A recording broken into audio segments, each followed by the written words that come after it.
जय शिवराय मित्रांनो अखेर राज्यातील रेशनच्या अनुदानाच्या प्रतीक्षेत असलेल्या शेतकऱ्यांची प्रतीक्षा संपलेली. मित्रांनो, राज्य शासनाच्या माध्यमातून 2026-27 या वर्षाकरता राशनच्या ऐवजी दिल्या जाणाऱ्या अनुदानाचं वितरण करण्यासाठी निधी उपलब्ध करून देण्यात आलेला आहे. मित्रांनो, राज्यातील 14 जिल्ह्यातील शेतकऱ्यांना राशनच्या ऐवजी डीबीटीने अनुदान दिलं जातं आणि याच्यासाठी 23 लाख शेतकरी जवळजवळ पात्र करण्यात आलेले आहेत आणि या शेतकऱ्यांना अनुदानाचं वितरण करण्यासाठी राज्य शासनाच्या माध्यमातून निधी उपलब्ध करून देण्यात आलेला आहे. मित्रांनो, याच्या संदर्भातील 17 जून 2026 चा हा जी आर पाहू शकता. राज्यातील छत्रपती संभाजीनगर विभागातील सर्व जिल्हे, याचप्रमाणे अमरावती विभागातील सर्व जिल्हे आणि नागपूर विभागातील वर्धा जिल्हा असे एकूण 14 जिल्ह्यातील शेतकऱ्यांना राशनच्या ऐवजी डीबीटीनं अनुदान दिलं जातं आणि याच्यासाठी 2026-27 या वर्षाकरता तरतुदीत करण्यात आलेल्या निधीपैकी आज 17 जून 2026 रोजी निधी वितरण करण्यासाठी मंजुरी दिलेली आहे.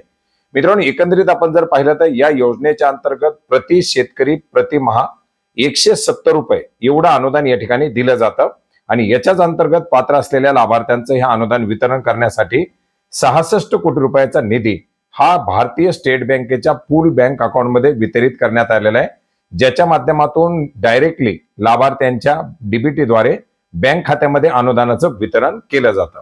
मित्रांनो, याच्यासाठी आपण पाहू शकता जे काही जिल्हे याच्या अंतर्गत पात्र आहेत, अकोला, अमरावती, बीड, बुलढाणा, छत्रपती संभाजीनगर, धाराशिव, हिंगोली, जालना, लातूर, नांदेड, परभणी, वर्धा, वाशिम आणि यवतमाळ अशा 14 जिल्ह्यातील 6,09,744 रेशन कार्डवरील 23,47,330 लाभार्थ्यांना हा 66 कोटी रुपयाचा निधी वितरित केला जाणार आहे, ज्याच्यामध्ये यवतमाळ असेल किंवा धाराशिव असेल, नांदेड असेल या जिल्ह्यातील शेतकऱ्यांचा मोठ्या प्रमाणात समावेश आहे आणि अशा प्रकारचा आता हा निधी उपलब्ध करून देण्यात आल्यामुळे या लाभार्थ्यांचं थकीत असलेलं जे 170 रुपये प्रतिमाहाचं मानधन आहे ते त्यांच्या खात्यामध्ये क्रेडिट केलं जाणार आहे.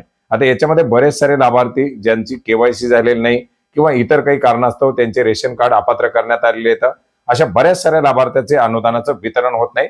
मात्र या योजनेअंतर्गत पात्र असलेल्या लाभार्थ्यांच्या खात्यामध्ये या अनुदानाचं वितरण केलं जाणार आहे.